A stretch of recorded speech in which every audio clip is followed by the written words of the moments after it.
काफ़ी सारे gate 2026 aspirants electrical branch से एग्ज़ाम लिख रहे हैं और उन सभी का सवाल है, सर जी आपने इंजीनियरिंग मैथमेटिक्स में 8 चैप्टर पढ़ाए हैं, बट हमारे सिलेबस के हिसाब से हमें कौन से चैप्टर छोड़ने हैं, कौन से चैप्टर पढ़ने हैं, मोर ओवर कौन से टॉपिक छोड़ने हैं, कौन से पढ़ने हैं, इसके बारे में बताइए। तो आज के वीडियो में डिटेल चर्चा करेंगे। सबसे पहले इंजीनियरिंग मैथमेटिक्स के आपको 2 कोर्स मिलेंगे, एक है हिंदी, दूसरा है इंग्लिश। इसमें भी स्टूडेंट्स को कन्फ्यूजन है, सर दोनों में क्या फ़र्क है?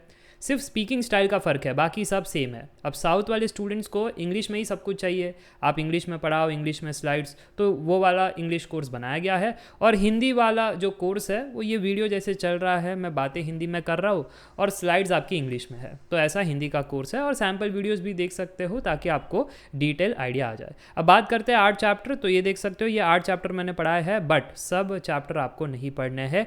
एक चैप्टर तो पूरा पूरा छोड़ सकते हो, न्यूमेरिकल मेथड वाला चैप्टर, कुछ भी इसमें से नहीं पढ़ना। बट अगर आप ईएससी की तैयारी कर रहे हो फिर तो पढ़ना पड़ेगा, बट अगर आप गेट की तैयारी कर रहे हो तो नहीं पढ़ना है, ठीक है, ये बात क्लियर है। अब बाकी चैप्टर्स में कुछ ना कुछ कटौती आपको मिल जा रही है। सबसे पहले तो लीनियर अलजेब्रा में कुछ कटौती है, नहीं पूरा का पूरा लीनियर अलजेब्रा पढ़ना है, बट अगर आप खुद से देखोगे ना तो कंफ्यूज हो जाओगे। Matrix algebra, system of linear equation, eigen values and eigen vectors, sir इसमें तो रैंक ऑफ मैट्रिक्स है नहीं, डिटर्मिनेंट इनवर्स है नहीं, और आपने ये सारी चीज़ पढ़ा रखी है लेक्चर्स में, तो करना है कि नहीं करना है? करना है, because those are the building blocks for the higher concepts. जो आइगन वैल्यूज एंड वेक्टर्स और सोल्यूशन ऑफ सिस्टम है, उनमें लगता है रैंक का कॉन्सेप्ट, उनमें लगता है डिटर्मिनेंट और इन्वर्स का कॉन्सेप्ट, तो ये पढ़ना है आपको, ठीक है। तो सारा का सारा पढ़ना है, इसमें से कुछ छोड़ नहीं सकते, ये पहली बात क्लियर हो रहा है। चलो दूसरी बात, calculus.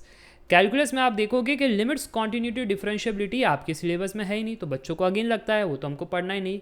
Trap, limits, continuity, differentiability, ये सब बेसिक बिल्डिंग ब्लॉक है to understand the mean value theorem, तो पढ़ना है आपको, ठीक है। फिर इंटीग्रेशन का तो है ही है, पार्शियल डेरिवेटिव है, मैक्सिमम मिनिमा है, मल्टीपल इंटीग्रल, यानी आपको पूरा का पूरा ये सब करना है। बट एक टॉपिक छोड़ सकते हो, टेस्ट फॉर कन्वर्जेंस, ये आपको नहीं है, ये ECE वालों को है बट डबल E वालों को नहीं है, तो ये आप छोड़ सकते हो, वो मैंने यहाँ पर बता रखा है। टेस्ट फॉर कन्वर्जेंस या टेस्ट ऑफ कन्वर्जेंस, ये जो टॉपिक है, लास्ट लेक्चर है, ये आप छोड़ सकते हो। क्लियर हो गया? तो कैलकुलस में एक टॉपिक, एक लेक्चर की कटौती आपको मिल गई, ठीक है जी। अब ये जो यहाँ पर ब्लू में लिखा गया है ना, ये कोई कैलकुलस नहीं है, क्योंकि कुछ स्टूडेंट्स सिलेबस पढ़ते कहते हैं हाश हमारे इसमें तो वेक्टर कैलकुलस नहीं है। ये जो ब्लू में मार्क किया ना, वो वेक्टर कैलकुलस है। तो वेक्टर कैलकुलस का आपको क्या पूरा चैप्टर पढ़ना है? Answer is no.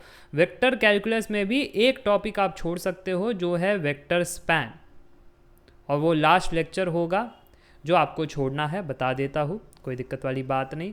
तो यहाँ पर आप देख सकते हो कैलकुलस तो आपको समझ में आ गया, वेक्टर कैलकुलस के अंदर भी लास्ट लेक्चर आपको छोड़ना है, तो ये जो वेक्टर स्पैन वाला लेक्चर है आप छोड़िएगा, बाकी सब आपको पढ़ना है क्योंकि आपके सिलेबस में है।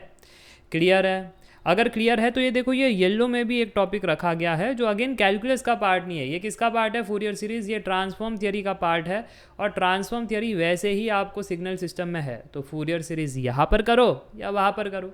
लैपलेस ट्रांसफॉर्म नहीं दिखाई दे रहा होगा आपको इंजीनियरिंग मैथ्स में, बट यहाँ पर कर लो या फिर सिग्नल सिस्टम में कर लो।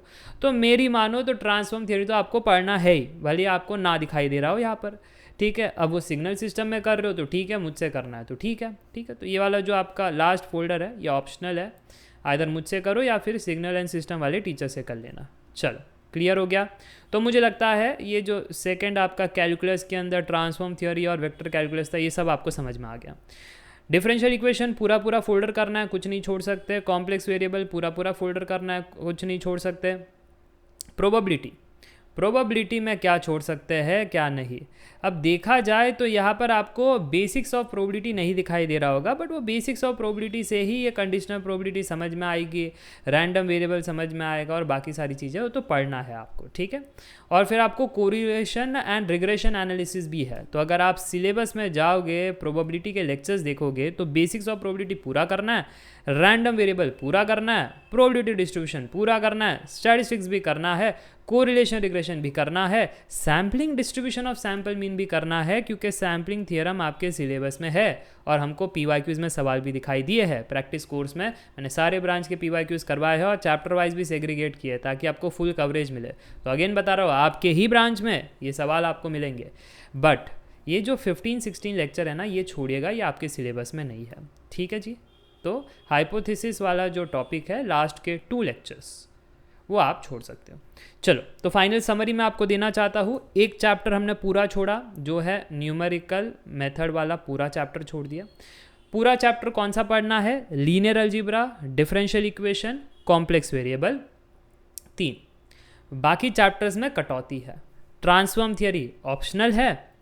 दूसरा है आपका ये वेक्टर कैलकुलस। वेक्टर कैलकुलस के अंदर वेक्टर स्पैन छोड़ देना है। कैलकुलस के अंदर आपको last topic test for convergence छोड़ देना है। प्रोबेबिलिटी के अंदर आपको जो लास्ट 2 लेक्चर्स है वो छोड़ देना है। ठीक है, तो समरी समझ में आ गया। ये हमने ओवरऑल कहानी देखी। अब पढ़िएगा ढंग से, और फिर अगर आपको डाउट आ रहा होगा सर सीक्वेंस कौन सा फॉलो करे पढ़ाई करने के लिए, तो यही सीक्वेंस फॉलो करना है। पहले लीनियर अलजेब्रा, फिर कैलकुलस, फिर प्रोबेबिलिटी। क्योंकि क्या है, कैलकुलस के जो डबल ट्रिपल इंटीग्रेशन के कॉन्सेप्ट है कि स्ट्रिप बनाओ, लिमिट्स निकालो, सब यूज़ होगा प्रोबेबिलिटी में। ठीक है, और फिर जो डिफरेंशियल इक्वेशन के कॉन्सेप्ट है वो यूज़ होगा वेक्टर कैलकुलस में जब ग्रीन्स थ्योरम पढ़ोगे और बाकी सारी चीज़ें। तो ये सब कनेक्ट में चीज़ें चल रही है। कॉम्प्लेक्स वेरिएबल में यूज़ होगा कैलकुलस के कॉन्सेप्ट्स। तो अगर आप सीक्वेंस में पढ़ोगे तो आपके लिए बेहतर होगा, नहीं तो आप फंसोगे। ओके, चलो इसी के साथ वीडियो एंड करना चाहूँगा। Thank for watching the video.